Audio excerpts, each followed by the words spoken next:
मापासी check गर्न पाउनुहुन्छ मजाले मजाले पाउनुहुन्छ अनि हाम्रो व्यवहारसँग पनि त कुरा जोडिन्छ होला नि त सही होइन र अब हामी पनि त कति अनुशासित तरिकाले भद्र तरिकाले कुरा गर्नु खोजेको छ सडक बन्यो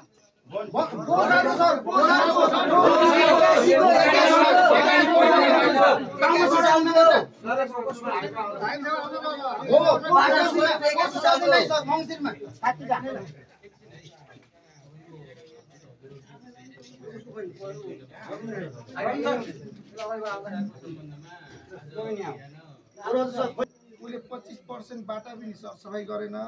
हाकिम साहब भन्दा उहाँलाई भन्दा उहाँले प्राविधिक पठाउन सक्नु भएन त्यतिखेर यहाँ प्राविधिकको कमी थियो के थियो त्यो हाकिम साहबले जान्न पर्यो है अनि पछि उहाँहरू हाम्रो यो भन्ज्याङ निस्ती पौडी अमराईको बाटो अनुगमन गर्न जानुभएको थियो अनुगमन भन्दा कस्तो भन्दा यो आर्थिक वर्षमा काम हुने कुन कुन ठाउँमा काम गर्ने भन्दा मेयर उपमेयर अनि हाम्रो हाकिम साहब इन्जिनियर टोली त्यहाँ गर्थ्यो त्यहाँका एक दुईजना त्यहाँका जनता नि हुन्थ्यो जो अहिले भरा खोला कुरा होइन गाडी गुजाडेकै त हामीले अनि पछि त्यहाँ जाँदै मैले उहाँहरूलाई 50 पटक रिक्वेस्ट गरेँ बाटो हातसम्म जोडेँ किनभने त्यहाँका जनताले दुःख पाएको होइन अनि उहाँहरूका सवारी साना हामीले ठाउँ ठाउँमा घुचाटेरै पार गरायो यहीँ अनि त्यहाँका जनताको दुःख देख्न नसकेपछि धान पराल गर्ने बेला मङ्सिर महिना लाउन लाग्यो मैले आफूले एउटा डोजर हायर गरेर त्यहाँका बाटा सरसफाइ गर्यो निर्माण व्यवसायले नगरेका जुन बाटाको शीर्षक यहाँ छन् हामीले 9वटा बाटा सरसफाइ हामीले ओडा मार्फत गरियो अनि त्यो गरिसकेपछि मैले बारम्बार यो कुरा यहाँ रिक्वेस्ट गर्दा उहाँहरूले अटेर गर्नुभएकै हो उहाँहरूले आफूले डल्लो बजेट पालिकामा राख्ने हाम्रा ओडालाई 20-21 लाख बजेट दिने अनि उहाँहरूले आफूले सोरसार गर्ने जिम्मा पनि पालिकाले कोटेसन मार्फत लिने अनि उहाँले बाटा सरसफाइ नगर्दैछ हामीले रिक्वेस्ट गर्दा त्यहाँका जनताले मलाई कति गाली गर्नुभयो मलाई थाहा किनभने ओडाका जनता 90% पालिकामा सिरियस मान्छे हो यो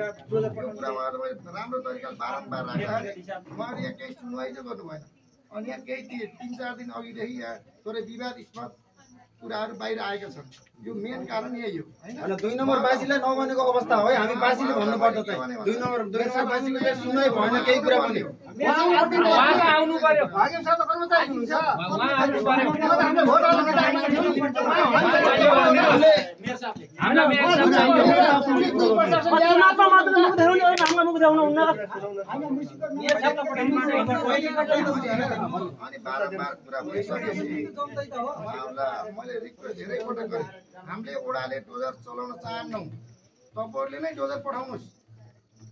यहाँका जनताले दुःख नपाउने गरेर काम गरिदिनुहोस् भनेर रिक्वेस्ट गर्दा पनि सुनाइ हुन्न धेरै पटक यो 3 दिनदेखि कुरा उठिसकेपछि आज चाहिँ बिहान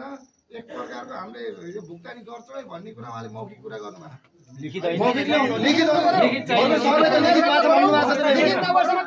भ्रष्टाचार हुनु पर्यो कार्य समितिको विवरण हामीलाई देखाउनु पर्यो हामीलाई देखाउनु पर्यो कार्य समितिको एउटा व्यक्तिगत कार्यकर्तालाई आफ्नो कार्यकर्तालाई 12 घण्टाको 30 घण्टाको हिसाब गरेर पठाइया 30 घण्टा 90 घण्टा एकरो कार्यक्रमको लागि 90 घण्टा पठाइयो यो हाम्रो अधिकार हो कर्णाली छ एकदम सही उहाँको हेर्नु पहिलो बिग्रिनबाट नगरपालिकाले सोच्छ कि वार्डले सोच्छ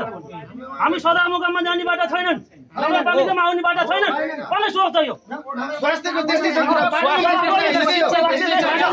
हैन दुनियासँग जोडिएको कुरा के हामीसँग हजुर नगरपालिकाले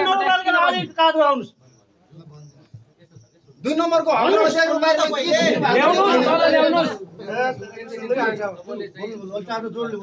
कम्तीमा आएर केही माथिबाट बोल्दै हुन्थ्यो हामी सुन्न पाएको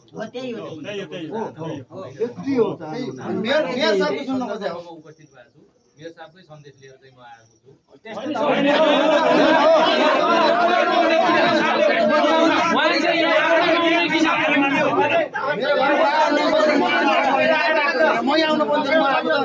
यता सुन्नु सर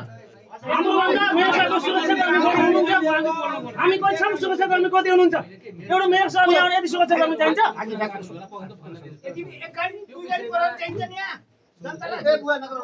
एकछिन कुरा सुन्नु सरकारको सम्बन्धमा जनतालाई भेट्न जम्मा गोर्खाको बाटो सोरसार गर्नलाई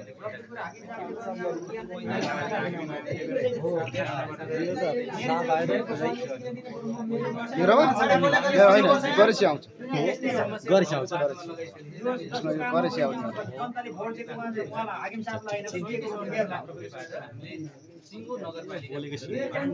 यस्तै फोरै तपाईबाट नभएर मेयरबाट हुन सुन्न पर्यो क्या होला कोही पुगेन होला तपाईँ भने जति भएन होला हामीले भने जस्तो बनाउन सकेनौँ होला त्यो आफ्नो ठाउँमा छ फेरि निर्माण व्यवसायले टाइममा समयमा काम नगरिदिएर पनि कतिपय समस्याहरू भए 1 र 2 मा अन्तत त्यति समस्या हैन 2 1 र 2 की समस्या के हो सर भन्नु त फाइल किन समस्या हुन्छ यसको तपाईँ जिम्मेवार हुनुहुन्छ है वडा अध्यक्ष विपरीत हो कि भागो के हो व्यवसायले पहिला हामीले ठेक्का लाउँदाखेरि केही गरेन पहिला हामीले जुन बेला ठेक्का लगायौँ सबभन्दा पहिला लगाएको 1 र 2 को काम गर्नलाई सबैभन्दा पहिला हामीले ठेक्का लाउँदाखेरि पहिलोचोटिमा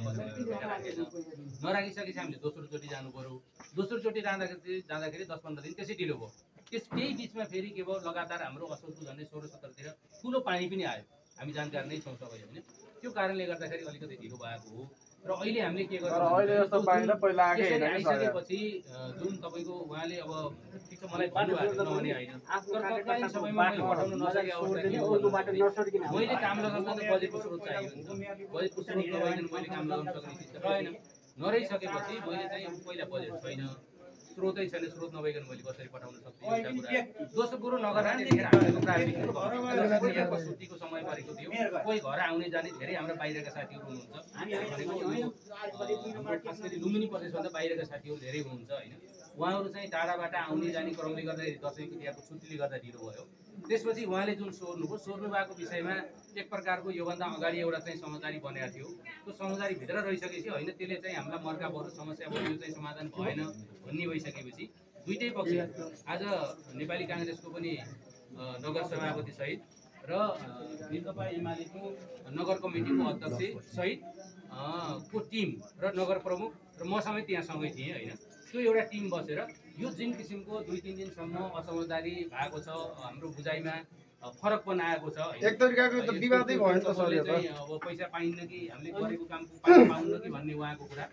त्यसपछि यो कुरालाई चाहिँ होइन कसरी हामी सम्बोधन गर्नु सकिन्छ भन्ने नगरको कुरा हुँदाखेरि यो बिचको चाहिँ विवाद समाधान गर्ने गरी दुईटै पक्षबीच समाधान भएको छ यो समाधानको चाहिँ हुन्छ यो समाधान त्यसो भने यो ढोक्क हुनु त बरु त्यसो भने आज ढोक्क हुनु भन्दा 5 वर्ष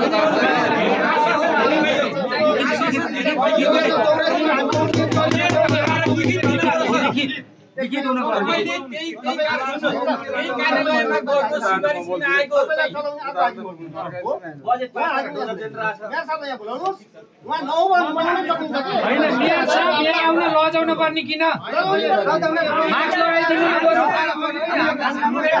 साडी लाउनु साडी लगाइदिनु मेयर साहबले साडी लाउनु सक्यो 10 मिनेट बोलाउनुस् 10 मिनेट 10 मिनेट मेयरले खरे राखिदिनु भयो त भित्र राखिदिनु सुरक्षाकर्मी भित्रसँग भित्र राखिदिनु हामीले त यही नै सुरक्षा गर्ने मेयरको बडा हेर दादा भाइ हामी छिर्दैनौँ यहाँ भित्र मिटिङमा जानु